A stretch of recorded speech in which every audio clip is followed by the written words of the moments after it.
Kita akan belajar tentang iman pada saat pagi hari ini. Katakan iman. Ini yang pertama tentang iman keselamatan.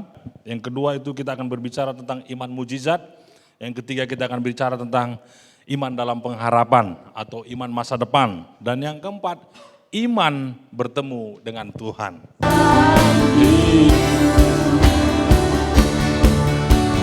Yesus.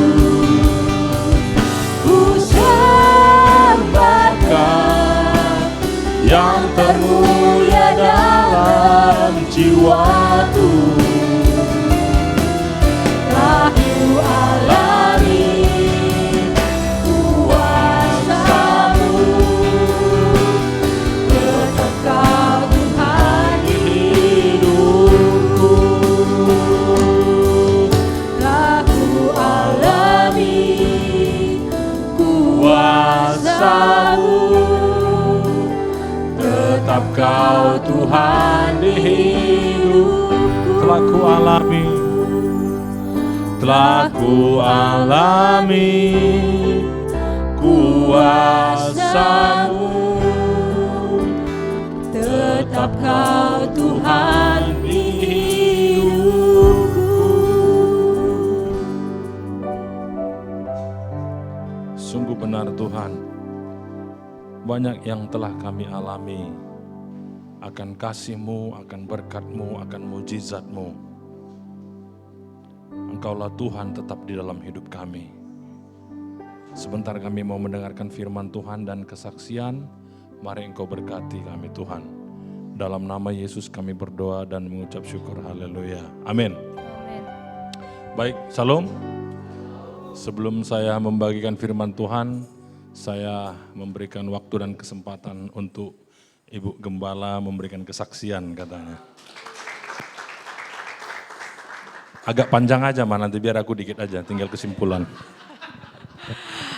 Shalom, selamat pagi. Haleluya. Saudara diberkati pada pagi hari ini? Iya. Jadi kalau tadi sebenarnya nggak mau kesaksian. Cuma nggak tahan hati ini kalau nggak kesaksian. Asik ya kan. Enggak, memang kalau saya ibadah di Rosdale ini kayaknya ibadahnya ini mengandung bawang kayaknya ya kan. Ngerti kan mengandung bawang? Sedih, bukan sedih sih, terharu gitu. Jadi memang jujur saya tadi tidak mau membagikan firman Tuhan karena bukan membagikan kesaksian. Cuma memang hati ini nggak bisa. Aku harus menceritakan apa yang Tuhan sudah kerjakan dalam hidupku gitu. Jadi tadi Tuhan ingatkan saya, kita mungkin bacanya agak cepat biar saya tidak mencuri waktunya Pak Johan. Terima kasih untuk Pak Johan yang memberikan kesempatan bagi saya untuk membagi bersaksi. Saya bacakan sedikit ya, Yohanes 5 ayat 1 sampai 9 itu. Ya, saya bacakan sedikit. Jadinya saya nerangkan ini tentang orang buta yang di kolam Bethesda ya. Jadi kalau di ayat keempatnya ada dikatakan seperti ini. Nanti saudara bisa baca. Sebab sewaktu-waktu, Yohanes 5 ya. Sebab sewaktu-waktu turun malaikat Tuhan ke kolam itu dan menggoyangkan air itu. Barang siapa yang terdahulu masuk ke dalamnya sesudah goncangan air itu menjadi sembuh apapun juga penyakitnya.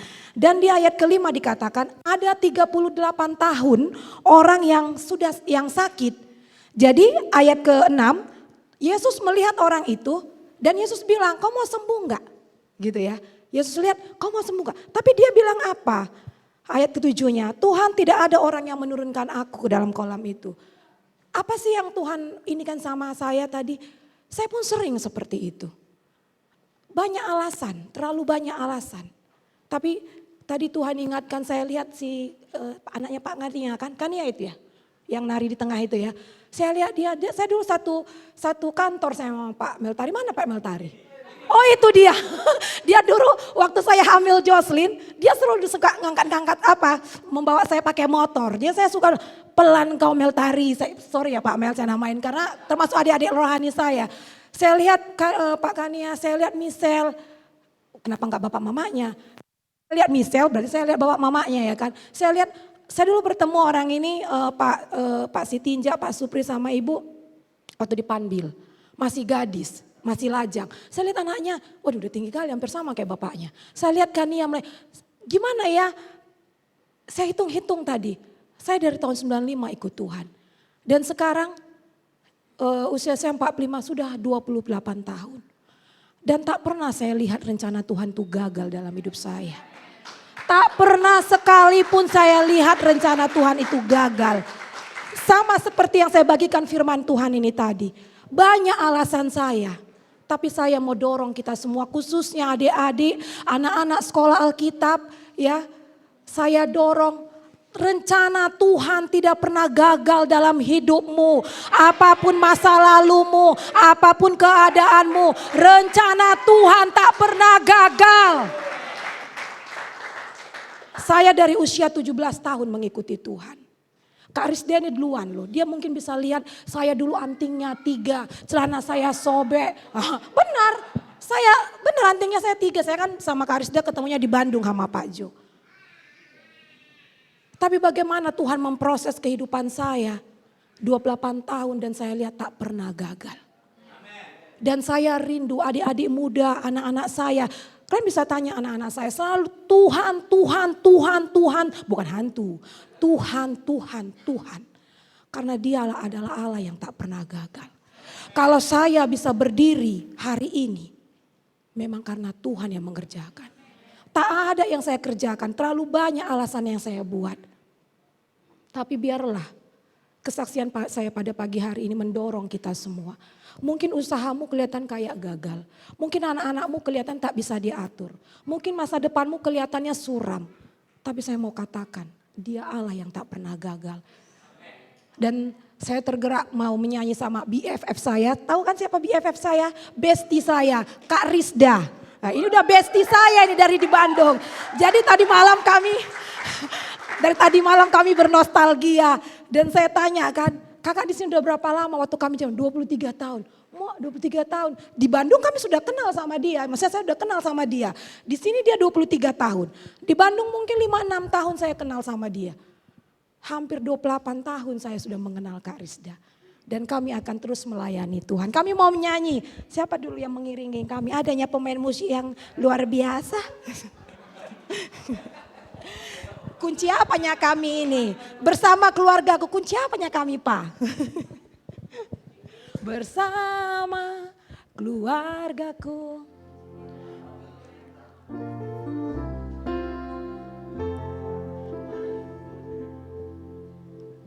Divideokanlah kami.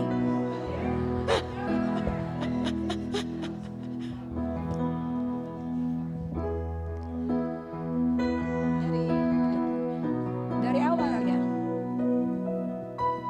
Kami datang di hadirat-Mu. Tepuk tangannya dong. Dalam satu kasih dengan bersehati. Berjanji setia sampai akhir. Mengasihi-Mu Tuhan. Kami datang di hadirat-Mu. Dalam satu kasih dengan bersehati. Berjanji setia sampai akhir. Mengasihi-Mu Yesus. Bersama keluargaku melayani Tuhan. Bersatu selamanya mengasihi Engkau. Tiada yang dapat melebihi kasih-Mu ya Tuhan. Bagi kami Engkau segalanya. Bersama keluargaku. Bersama keluargaku melayani Tuhan. Bersatu selamanya mengasihi Engkau. Tiada yang dapat melebihi kasih-Mu ya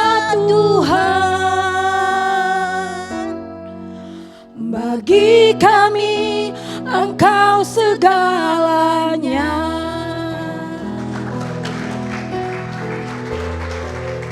Terima kasih, Tuhan memberkati.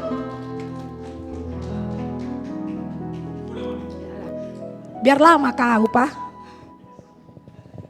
Saya juga mau bernyanyi dengan bestie saya. Pak Mel.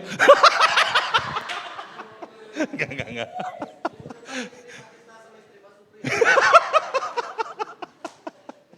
Oke. Ya, sekali lagi kita berdoa, mari. Tuhan Yesus, terima kasih buat kesaksian yang sudah kami dengarkan. Nama Tuhan dipermuliakan. Biarlah juga kami belajar untuk selalu mengandalkan Tuhan.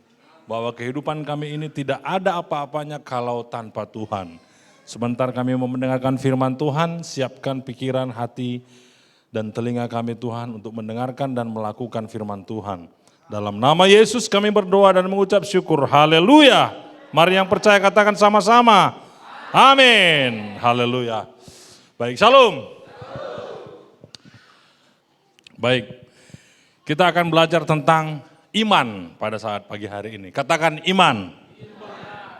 Oke, ada beberapa hal yang ingin sampaikan tentang iman ini. Yang pertama tentang iman keselamatan. Kalau kita bicara tentang iman keselamatan ini berarti tentang apa? Hidup kekal, surga atau neraka, ya. Yang kedua itu kita akan berbicara tentang iman mujizat. Yang ketiga kita akan bicara tentang iman dalam pengharapan atau iman masa depan. Dan yang keempat, iman bertemu dengan Tuhan. Amin. Jadi kita nggak banyak-banyak, nggak sampai 10, sampai 4 aja. Ya, apalagi waktu kita sudah diambil tadi kan, jadi ya kita kurangin aja nanti dikit porsinya. Bukan diambil lah. Tapi sebelum saya bagikan firman Tuhan, saya sangat bersyukur kepada Tuhan yang telah memberikan istri saya yang begitu luar biasa. Amin. Kalau di dalam hal keimanan, memang istri saya ini luar biasa imannya. Kalau masalah uang dia tak pernah khawatir. Yang dia khawatir kalau anak-anak kami sakit. Kalau saya sakit sih dia nggak khawatir. Tapi kalau anak-anak saya sakit, dia itu khawatir. Nah, kita tahu sama tahu, kalau masalah uang dia tak pernah khawatir. Ya, jadi saya nggak kasih uang belanja pun dia nggak khawatir. Hanya senyumnya yang beda. Ya, di belakang lelaki yang hebat ada wanita yang luar biasa. Berikan dulu tepuk tangan buat wanita-wanita. Yang sudah menikah. Yang sudah menikah, pandang istri saudara, katakan terima kasih sayang. Pak Mel jangan pandang Pak Rista. Itu bukan istri Pak Mel.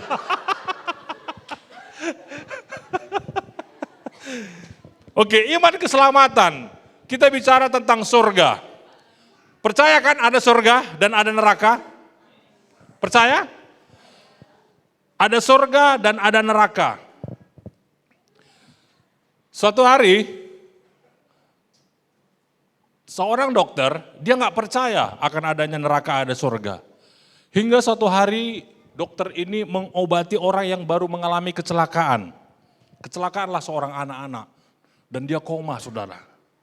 Harus dilakukan banyak tindakan termasuk operasi. Nah, waktu dia masuk ke dalam ruangan operasi, dia bilang, menjerit-jerit anak ini. Panas, panas, panas, panas katanya kan. Dokter ini bingung. Wah, kok dia panas, panas. Kebetulan ada keluarga pendeta yang sedang berdoa di rumah sakit itu. Sebelum lewat ini anak, dia doakan. Didoakanlah anak ini. Dan bahkan doanya sampai mengarah kepada doa terima Tuhan Yesus. Iya kan? Setelah dia doa terima Tuhan Yesus, tadi yang anak-anak ini tadi bilang panas, panas, panas. Tiba-tiba senyum. Bayangkan orang yang kecelakaan, yang mau dioperasi, yang udah hancur sana sini, tapi senyum. Tiba-tiba bilang panas. Saudara, kalau saudara dokter yang melakukan bedah itu, pasti saudara merasa gila ini anak. Iya kan? Panas, panas, tiba-tiba langsung Senyum, bingung dokternya, belum melakukan tindakan. Dan singkat cerita, anak ini dilakukan operasi dan dia sembuh. Sembuh, 3 bulan dalam rumah sakit, pas dia mau keluar, pas pembayaran, dokter bertanya. Dipanggilnya anak ini ke ruangan dokter, sini dulu. Kamu tahu nggak, saya merasa heran dan bingung. Kenapa waktu kamu pada masuk, kamu bilang panas, panas, panas, panas. Lalu tiba-tiba kamu senyum. Tahu anak ini bilang apa? Saya tidak ada merasakan panas, dokter. Tapi saya merasakan begitu damai, sukacita, begitu indahnya ada banyak orang yang memuji dan menyembah Tuhan. Saya melihat ada Yesus yang duduk di tahta, memerintah dan memerintahkan malaikatnya semua untuk memuji dan menyembah. Termasuk saya dokter. Dan saya bilang itulah hari yang saya paling nikmati dalam hidup. Menikmati sukacita, menikmati kedamaian. Sehingga dokter ini melakukan penelitian research dan diambil kesimpulan. Si anak ini sebenarnya tadi sudah mau ke neraka. Tapi karena dia terima Yesus, bertemu Tuhan, dia dibawa ke surga, dia berikan kesempatan untuk menikmati Tuhan. Akhirnya si dokter ini pun, saking indahnya surga, sakitnya neraka itu pun jadi lupa. Si anak itu tidak mengingat lagi kalau dia mau pernah ke neraka. Akhirnya dokter ini pun percaya kepada Yesus. Amin. Ada surga dan ada neraka. Dan cerita yang kedua bukan membuktikan itu, tapi ini sedikit lucu-lucu. Ada seorang pemuda meninggal. Jadi waktu dia meninggal, meninggal dia, naik lift. Sebelum dia naik lift, ada setan-setan tapi berpakaian mantap. Dibukanya lift, silakan masuk. Kita anggaplah ini bukan Pak. Saya tergoda untuk bilang pemuda ini namanya Meltari. Keluarlah dia, loh di mana kita ini? Kata si pemuda ini. Datang penerima tamunya, oh selamat datang di neraka katanya gitu kan. Loh kok neraka begini? Kamu siapa? Oh perkenalkan saya penerima tamu Anda dan saya bernama Iblis katanya gitu kan.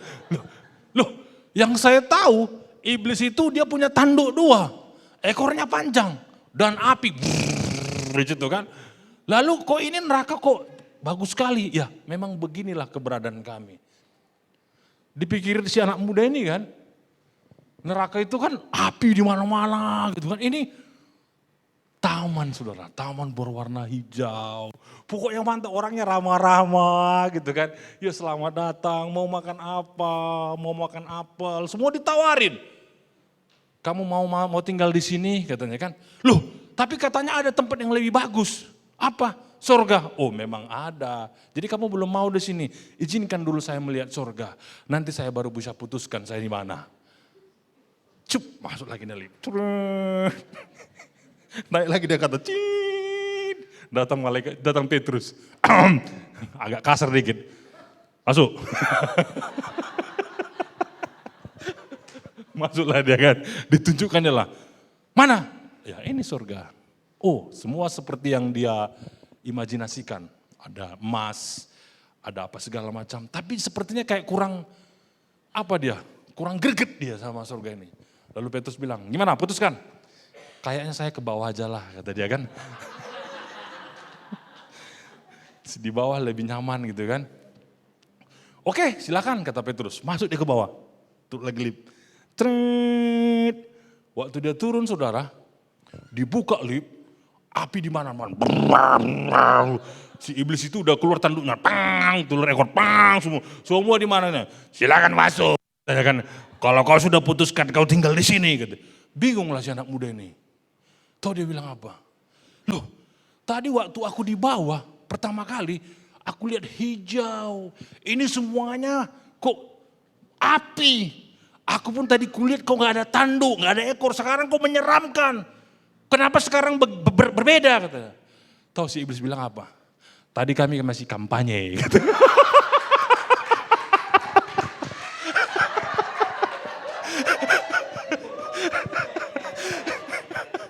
Iya. Tadi kami masih kampanye. Oke, ini sedikit ya, supaya agak-agak bangun kita ya. Tapi saya mau katakan bahwa ada surga, ada neraka. Amin.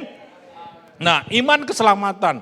Mungkin saudara bertanya, bagaimana kita bisa menentukan apakah kita ke neraka atau kita ke surga? Ya kan? Semuanya ini iman. Semuanya ini modal percaya. Oke, saya dulu menerima Tuhan Yesus bukan lewat kesembuhan. Bukan lewat mujizat.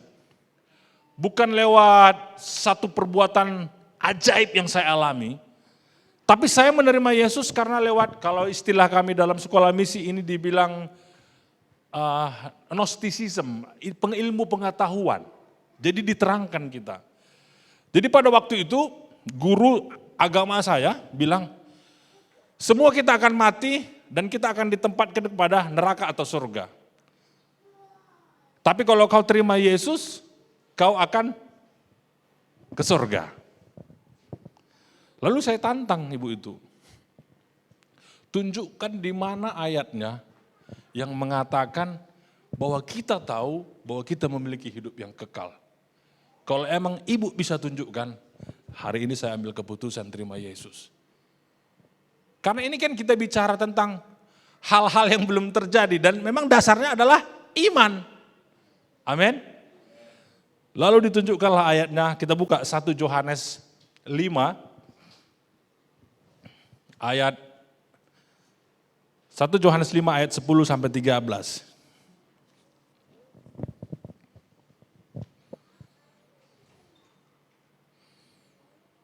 Sudah?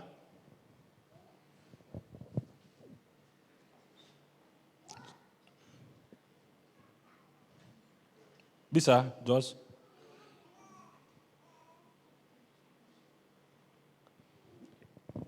Barang siapa percaya kepada Anak Allah, ini tentang Yesus, ia mempunyai kesaksian itu di dalam dirinya.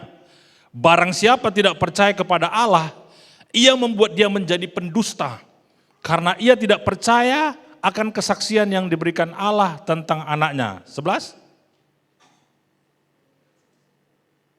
Dan inilah kesaksian itu. Allah, dan inilah kesaksian itu. Allah telah mengaruniakan hidup yang kekal kepada kita dan hidup itu ada di dalam anaknya, yaitu Yesus. 12. Barang siapa memiliki anak, ia memiliki hidup. Barang siapa tidak memiliki anak, ia tidak memiliki hidup. Jadi barang siapa memiliki Yesus, ia memiliki hidup, bicara hidup kekal. Nah ini yang 13, ini yang membuat saya bertobat. Firman Tuhan ini. Semuanya itu kutuliskan kepada kamu, supaya kamu yang percaya kepada nama Anak Allah, ya kan, tahu. Lihat, saya nggak tahu kalau dalam bahasa Indonesia kenapa ada koma, ada tahu, ada koma. Berarti ini ada satu penekanan. Ada satu penekanan, ada satu pesan yang sangat penting. Tahu katanya. Tahu bahwa kamu memiliki hidup yang kekal. Amin. Jadi kalau saudara ditanya, kalau nanti pergi, kamu kemana? Ya nggak tahu lah, terserah yang ngubur. Kalau dikubur ya dikubur, kalau dibakar ya dibakar. Enggak, kita orang yang percaya akan firman Tuhan, yang percaya dan telah menerima, ya, menerima dan mengakui, ya, Roma 10 ayat 9 dan 10, jika kamu mengaku dengan mulutmu dan percaya dalam hatimu, Yesus adalah Tuhan. Jadi kalau ada bertanya, saya akan memiliki hidup yang kekal. Amin. Karena firman Tuhan bilang tahu. Dan ini bukan satu kesombongan. Ini adalah satu ketaatan pada firman Tuhan. Dalam angkatan SMA tahun 94, sayalah orang yang pertama kali terima Yesus. Saya pertama kali terima Tuhan Yesus dan memang banyak gejolak dan tantangan yang saya hadapi. Waktu itu masih kelas 1 SMA. Ada yang ada pendeta lewat katanya kan. Diejek-ejek kita, dibully. Ada yang nanti mati pasti ke surga katanya. Diajekin saudara. Awas makhluk surgawi lewat katanya kan. Orang sombong lewat. Kenapa sombong? Ya, dia udah tahu dia mati kemana katanya.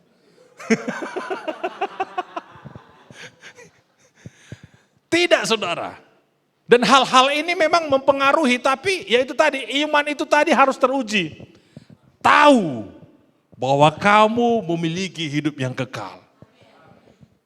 Saya bukan sombong, saya bukan sok rohani, tapi saya hanya mau menaati firman Tuhan. Tahu. Kenapa?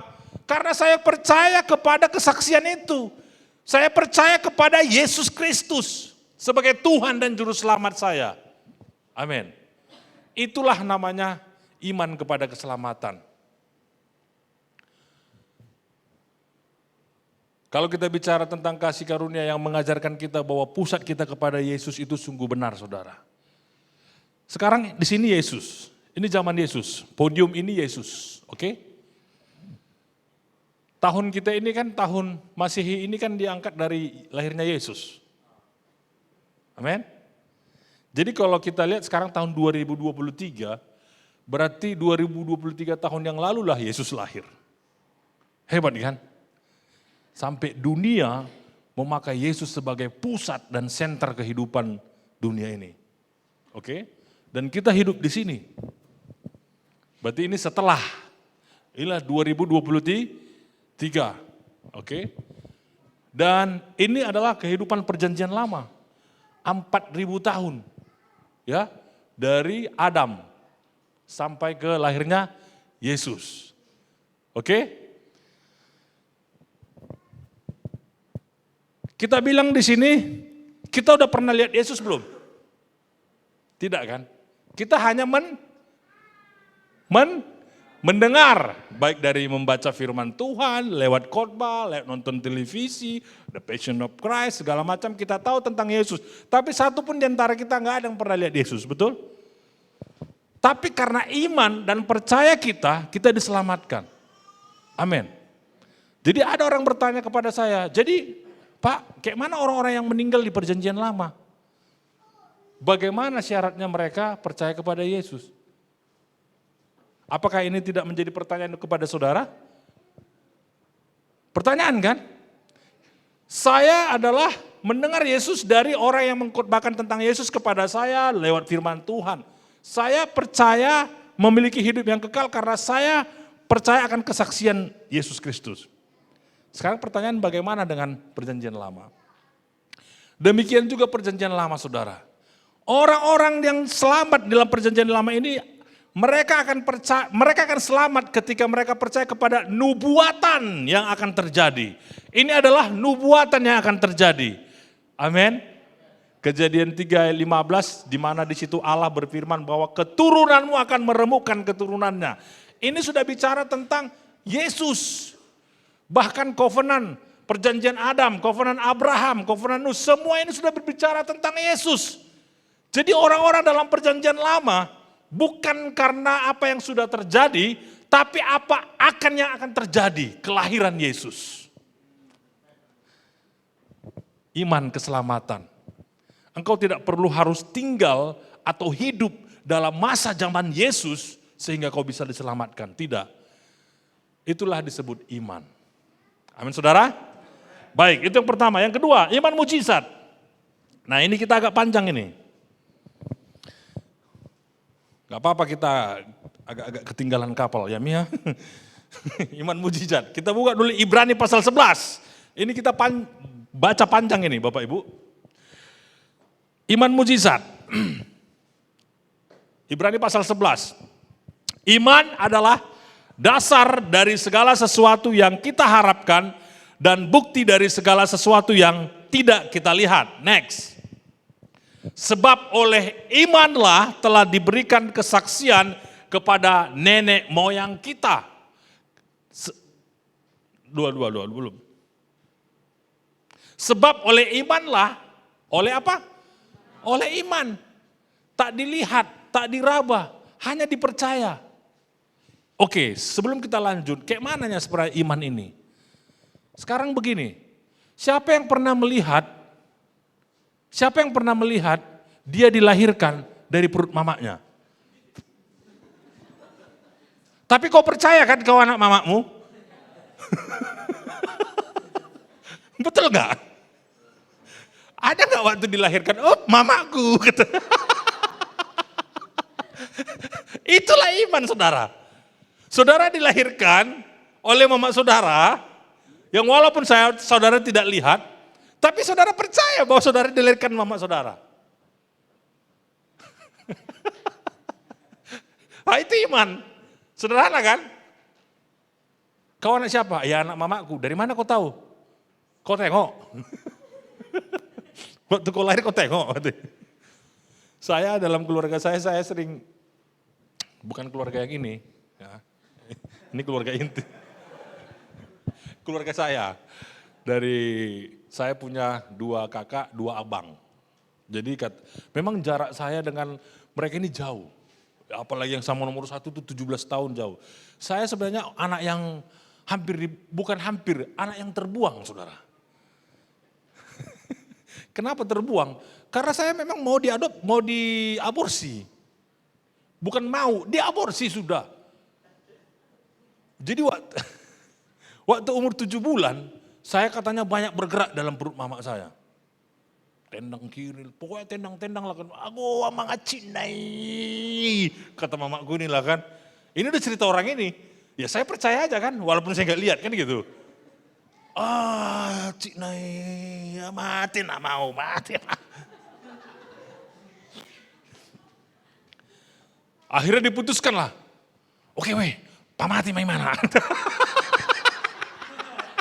Istilahnya kan gitulah bahasa sederhananya kan. Bahasa sederhananya kan gitulah. Daripada mama kalian mati udah kita aborsi aja lah, pakailah. Dulu kan masih dukun-dukun beranak kan. Nggak ada suntik-suntik, ada kurek-kurek itu kan.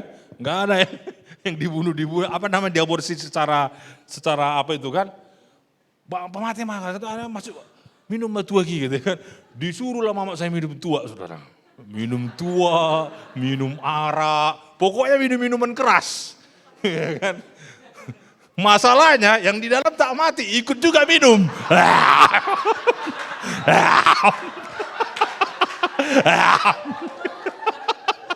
Diminum mamaku, ku minum dari malam.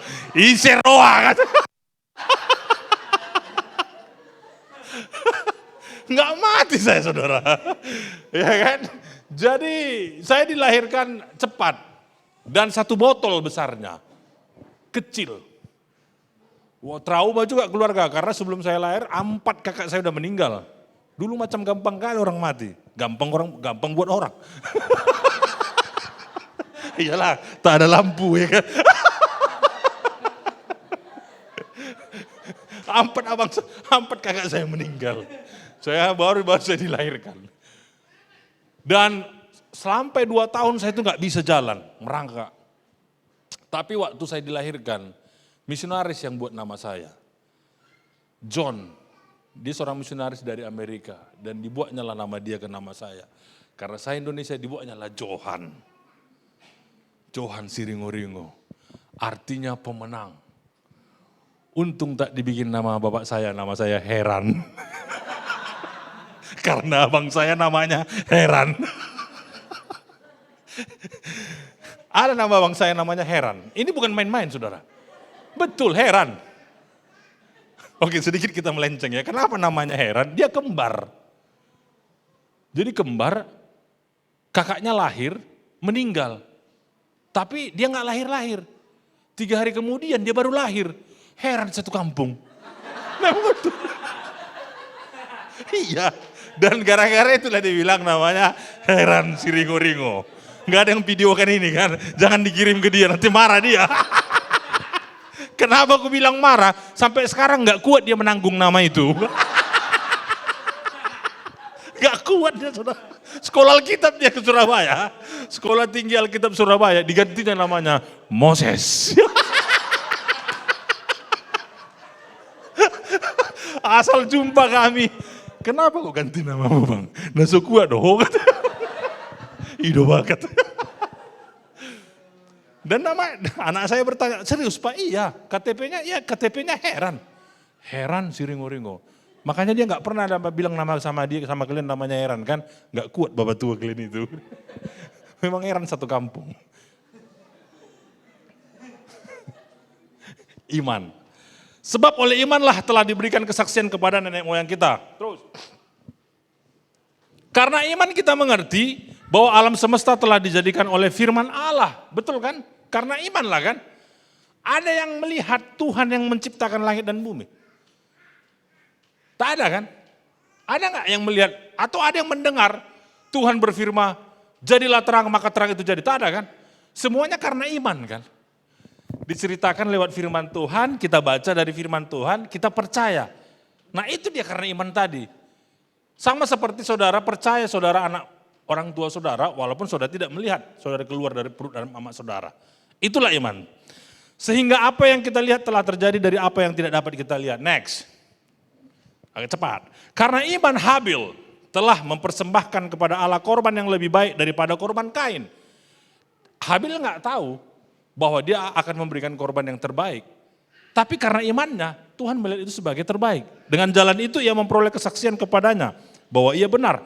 Karena Allah berkenan akan persembahannya itu dan karena iman ia masih berbicara sesudah ia mati. Next.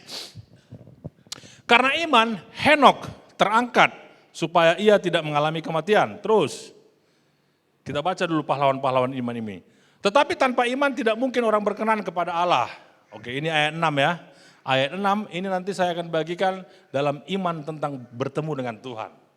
Inilah ayatnya yang akan saya pakai. Bahwa tetapi tanpa iman tidak mungkin orang berkenan kepada Allah. Next.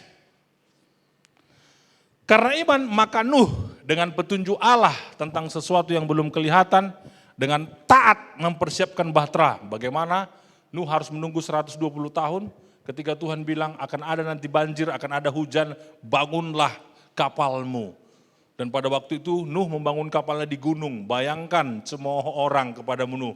Hujan gak ada, mendung tak ada, kau bangun kapal di gunung. Orang bangun kapal di pesisir pantai. Betul tak? Orang bangun kapal di tepi laut, ini kau bangun kapal di gunung. Bodoh kau memang kata. Itulah yang diterima Nuh. Tapi Nuh tak bergoyang sedikit pun. Karena dia tahu, dia mendengar dan percaya bahwa itu Tuhan yang berfirman kepadanya. Terus, karena iman Abraham taat ketika ia dipanggil untuk berangkat ke negeri yang akan diterimanya menjadi milik pusakanya.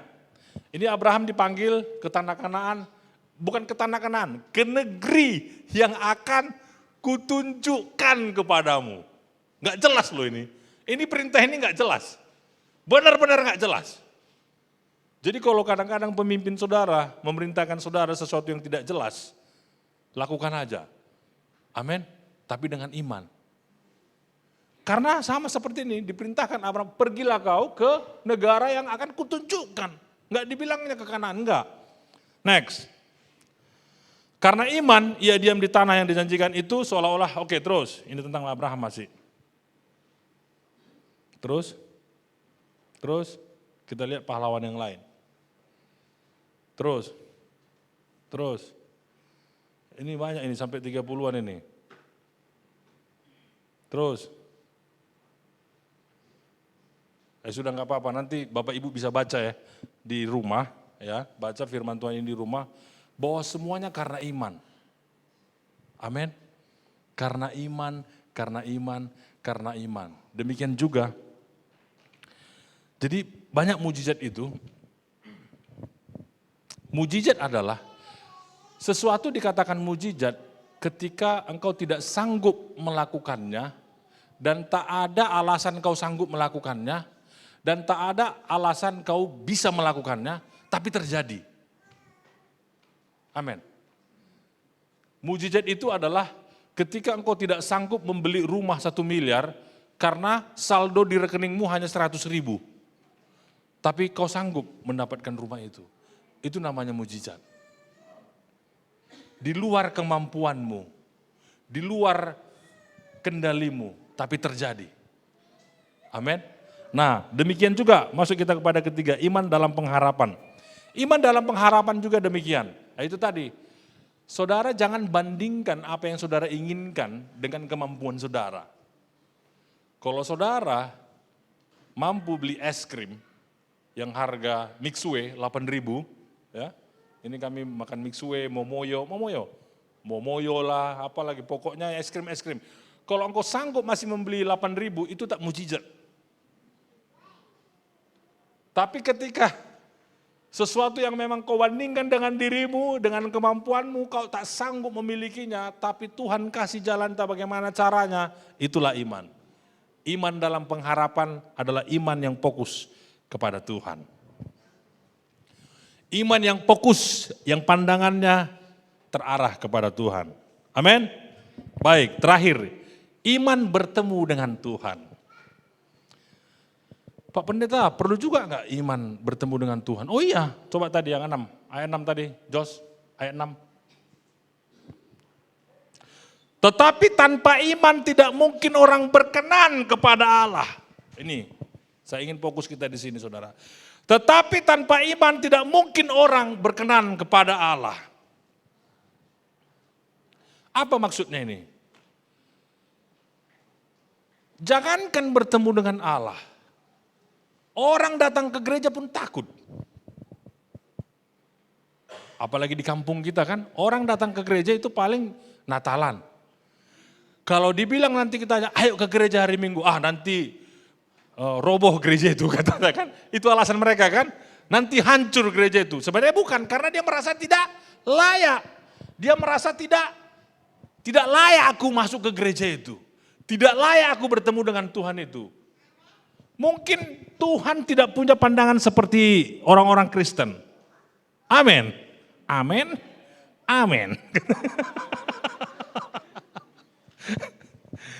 Mungkin kalau tadi orang-orang gereja atau orang-orang Kristen memang benar-benar fokus kepada Tuhan, mungkin Mahatma Gandhi sudah menjadi Kristen hari ini. Tahu kenapa dia tidak jadi Kristen? Ceritanya dia masuk ke gereja saudara, suatu hari dia masuk ke gereja, masuk dari belakang, pakaiannya compang-camping dan dia bau busuk, ya kan? Ketika dia masuk ke gereja, waktu dia masuk ke gereja orang memandang dia. Memandang bukan dengan penuh belas kasihan, tapi memandang dengan wajah sinis. Loh, kawan ini kok masuk ke gereja compang-camping, kok bau kali. Ya kan? Hidungnya, ada yang tutup hidung, ada yang sinis lihat bajunya. Pak Pendeta ini gak cocok sepatunya sama bajunya. Misalnya. Karena saya memang gak bawa sepatu hitam. Ditengoknya lah. Terakhir di Mahatma Gandhi bilang, Yesus yang kalian sembah itu ku kenal. Dan dia baik. Tapi kalian pengikutnya berbeda. Dari situ dia tidak mau jadi Kristen. Jangan kita buat orang jadi takut datang kepada Tuhan. Iya kan? Seringkali kan kita yang buat banyak peraturan kan. Suatu hari sebuah gereja kayak gini, mungkin saudara udah tahu cerita ini. Pas mau pujian penyembahan, pemimpin pujiannya sakit. Gak datang dia. Jadi karena dia gak datang, suruh pendetanya lah, udah siapa aja lah yang mimpin pujian. Udah mulai lah tengok kanan kiri. Sorong-sorong lah kan. Terakhir karena terpaksa adalah seorang perempuan yang memang, udahlah udah dipaksa macam mana lah kan. Tak ada persiapan saudara. Majulah dia ke depan. Waktu dia maju ke depan, mari kita angkat pujian katanya kan. Mari kita berdiri, Bapak Ibu, sambil mengingat-ingat lagu dia kan. Biasa itu kan, trik-trik gitu kan. Bapak Ibu mari kita bangkit berdiri, tapi pikirannya lagu apa ya. Bapak Ibu sebelum kita muji nyembah Tuhan, lihat kanan kirimu, katakan Allah itu baik. Lagu apa ya lagu? Oh langsung dapat, cep. Mari kita angkat pujian, kasih kunci G. Haleluya. Urapan datang saudara. Semua ikut nyanyi. Angkat tanganmu. Tuhan Maha Kuasa, tersentuh semua. Haleluya. Tuhan. Dia pun heran, kok udah mulai ada yang agak-agak menangis. Mari kita angkat pujian ini dari awal. King Kong. rupanya lagu King Kong. Ya kan? Kan lagu King Kong itu kan.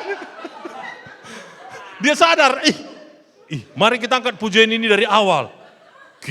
Semua lagu King Kong. King Kong. Yang tadi mau menangis jadi ketawa, saudara. Dan diecehin dia.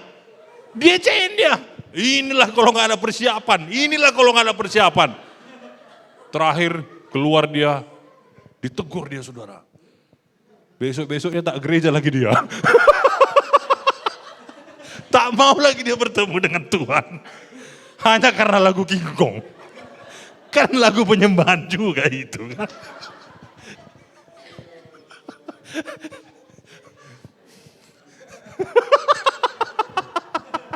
Iya kan? King Kong. Untung gak dikasih katanya. King Kong. Jadi tak mau lagi dia ke gereja. Kenapa? Ya imannya udah hancur. Tetapi tanpa iman tidak mungkin orang berkenan kepada Allah. Harusnya dia dirangkul. Jadi waktu dia bilang, King Kong, ya Pak pendetanya harus lagu King Kong. King Kong Pak, supaya dia semangat ya kan.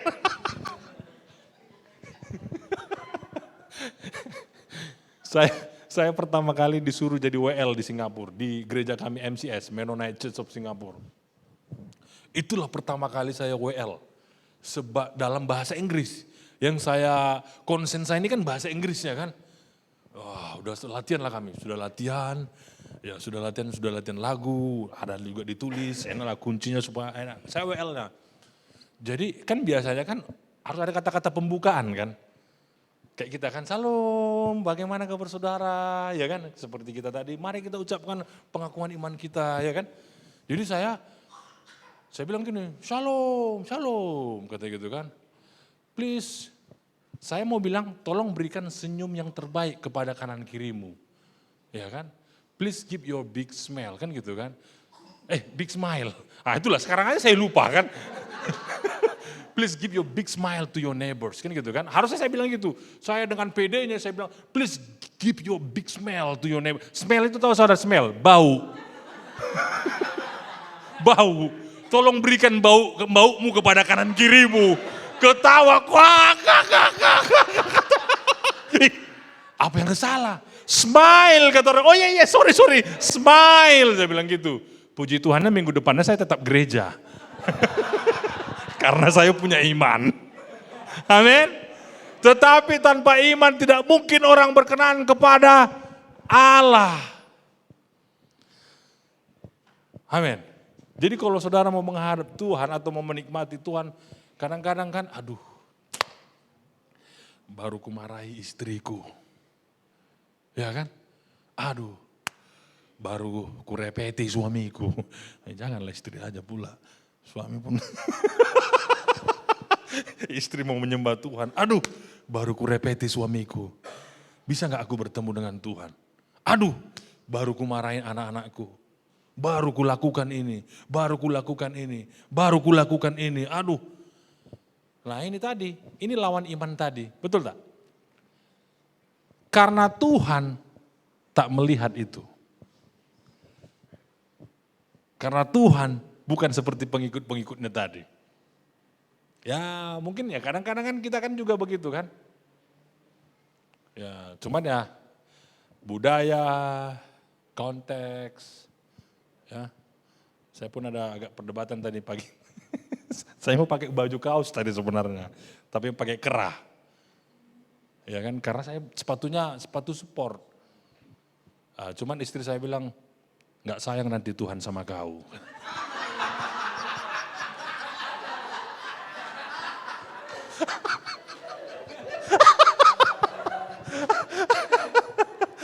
Enggak lah, nggak cocok kayak gitu. Kau pendetanya di situ nggak cocok di situ katanya. Oke siap. Kita harus punya iman. Jadi kalau saudara pun baru tak sengaja atau sengaja melakukan dosa, jangan takut bertemu dengan Tuhan. Amin. Tuhan itu enggak kayak kita. Kita bilang, kau baru gini kan? Bereskan dulu. Selesaikan dulu. Baru kau berdoa. Tuhan tidak. Justru Tuhan datang untuk mencari orang berdosa. Kurasa kalau pesan ini yang kita sampaikan, orang-orang di kampung sana enggak akan takut ke gereja. Iya kan? Orang kampung sana takut gereja kenapa? Bajumu harus pakai batik kau setrika dulu. Celana kau yang sopan. Memang betul. Tapi kan untuk mempertemukan mereka kepada Tuhan, jangan itu yang menjadi prioritasnya. Tuhan sayang sama kau. Tuhan cinta sama kau. Dia mati di kayu salib karena dosa dan pelanggaranmu. Amin. Nah ini tadi iman. Untuk orang datang ke gereja pun perlu iman. Untuk bertemu dengan Tuhan pun perlu iman, saudara. Jadi gak usah khawatir, gak usah pikirkan apa yang baru kau kerjakan. Tapi kau percaya Tuhan sayang sama saudara. Baik, terakhir kita baca Roma 10 ayat 17.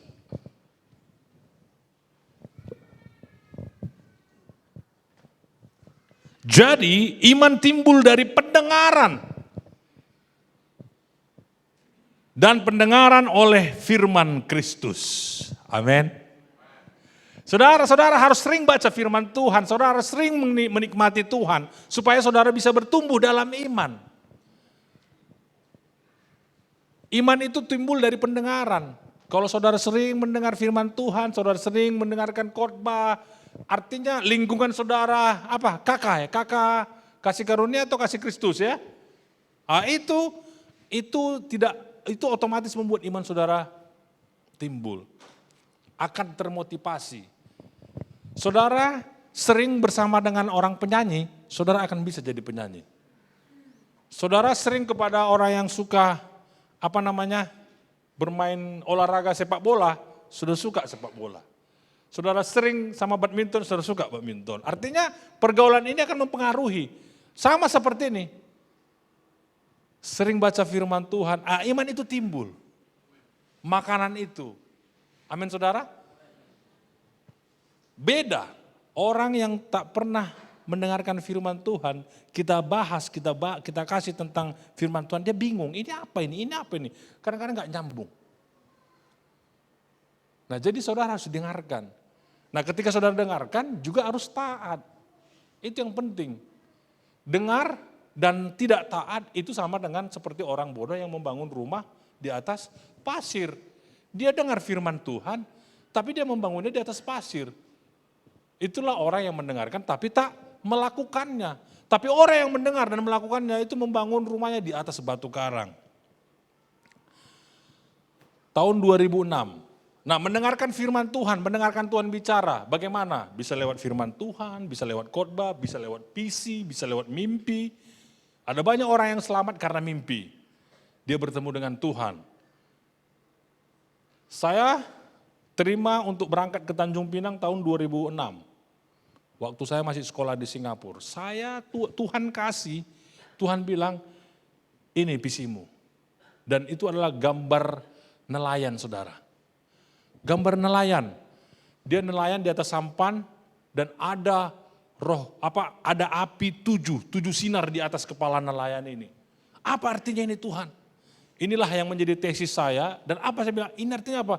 Kau akan menjangkau orang Melayu. Suku Melayu. Di mana tempatnya? Di Tanjung Pinang. Itu 2006 saudara. Setelah saya wisuda, saya di sini menjadi kepala sekolah sampai tahun 2010. Tuhan tetap membakar suaranya itu, mengingatkannya kembali, diingatkannya kembali di situ. Kapan kau berangkat ke Tanjung Pinang? Kapan kau berangkat ke Tanjung Pinang? Kalau saya nggak berangkat ke Tanjung Pinang, berarti saya hanya mendengar dan mendapat visi, tapi tak melakukan. Amin. Beda ya, paham ya? Jadi iman itu adalah dengarkan dan lakukan. Dengarkan dan lakukan. Akhirnya 2010 saya datangin Pak Johannes, utuslah saya Pak ke Tanjung Pinang. Dan langkah pertama, mantap, beres. Langkah kedua, istri. Istri belum setuju pada waktu itu. Ya puji Tuhan saudara, kita di sini nyaman. Ya, sekolah kita di El Shaddai, anak-anak semua dibiayain. Fasilitas dilengkapin. Istilahnya sudah comfort zone. Sudah nyaman. Ya Pak Supriya, itu namanya comfort zone, nyaman kita. Tapi Tuhan suruh keluar. Tuhan suruh bergerak. Keluar dari sampan itu. Saya dengar itu. Kalau saya tidak lakukan, saya hanya dengar, saya tetap di sampan itu. Betul nggak? Tapi ketika saya mau ngerjakan, mau lakukan, saya hadapin itu masing-masing. Saya hadapin pemimpin, saya hadapin dalam artian minta izin.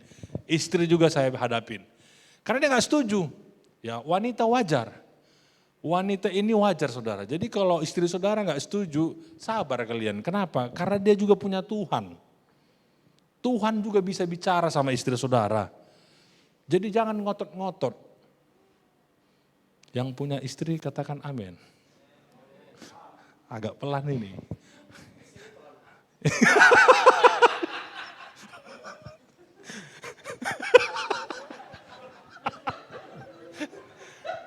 Jadi kalau istri saudara nggak setuju, jangan marahin. Doakan. Tuhan bicara sama dia, amin. Ya saudara menikah juga sama dia kan karena Tuhan suruh kan. Ya pasti ada Tuhan kan. Lalu ya nggak setuju, coba kalau kau nggak setuju yuk kita jalan survei. Anggaplah liburan. Ke Tanjung Pinang lah kami 3 hari saudara. 3 hari kami ke Tanjung Pinang. Doa saya, Tuhan kalau memang betul kau panggil aku udah mau taat nih. Aku udah mau bergerak ini. Tapi kan yang di sebelah kau ini, yang di sebelahku ini. Kau ngomonglah sama dia. Kan gitu kan, itulah doa saya saudara. Hari pertama, belum damai dia bilang. Enggak cocok ini, kau salah dengar kau katanya kan. ini hari ini enggak ditraktir makan siang ini. Hari kedua enggak juga. Hari ketiga pas terakhir. Nah, udahlah Tuhan kalau memang nggak ada, kalau nggak ngomongnya kau sama dia berarti cerita nggak jelasnya tahun 2006 itu. Tak usah aku melangkah. Diteleponlah saya dengan seorang namanya Pak Simon Awantoko. Karena kita minta ini ya, 1 ruko 3 lantai. Ini aja tandanya. 1 ruko 3 lantai, lantai pertama nanti mau buka usaha, lantai kedua nanti mau buka tempat keluarga. Tinggal rantai 3 tempat pelayanan. Ini aja yang kami minta tanda. Tak dapat. Itu aja diminta dia. Pas kami sarapan pagi sebelum mau ke pelabuhan, ditelepon kawan inilah. Pak Pendeta katanya lagi cari tempat ya? Iya. Kebetulan saya ada sewa 1 tempat. Saya sewanya 1 tahun, tapi sudah berjalan 6 bulan. Pak Pendeta mau nggak lanjutin 6 bulan lagi? Jadi Pak Pendeta bayar 6 bulan saja katanya. Oh oke, coba kita lihat, saya bilang itu kan. Kami lihat loh saudara, itulah yang membuat istri saya damai. Ruko itu seperti yang kami doakan. 3 lantai, lantai 1 semua ada perabotnya ya Ma, ada meja semua lengkap. Lantai kedua, lantai ketiga, nyamanlah kami, damailah dia. Jadi kita berangkat Pak, haleluya. Nah itu tadi, melangkah itu harus sama, amin. Dengarkan dan taat. Dengarkan dan taat. Jangan dengarkan saja. Kadang-kadang memang proses taat ini kan begini.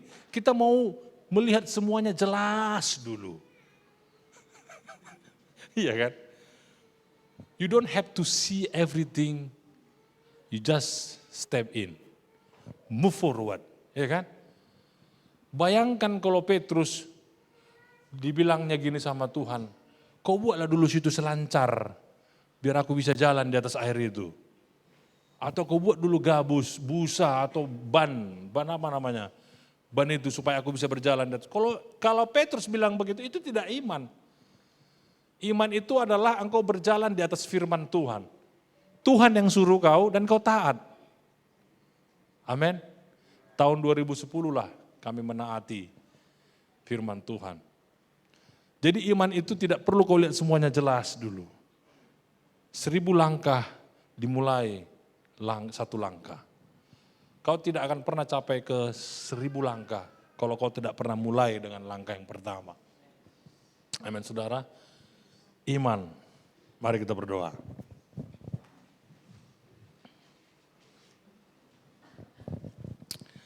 Haleluya. Terima kasih Tuhan, Tuhan ingatkan pagi ini kami kembali untuk memiliki iman daripada Tuhan. Karena itu Tuhan berbicaralah terus kepada kami. Kami siap mendengarkannya. Dan terlebih Tuhan ajar kami untuk kami setia dan mau taat kepada firman yang kau sampaikan kepada kami. Supaya kami taat dan mau melakukannya. Terima kasih ya Tuhan. Berkati Tuhan umat-Mu di tempat ini. Biarlah firman ini boleh menjadi dasar kehidupan kami. Dalam nama Yesus kami berdoa dan mengucap syukur. Haleluya. Amin.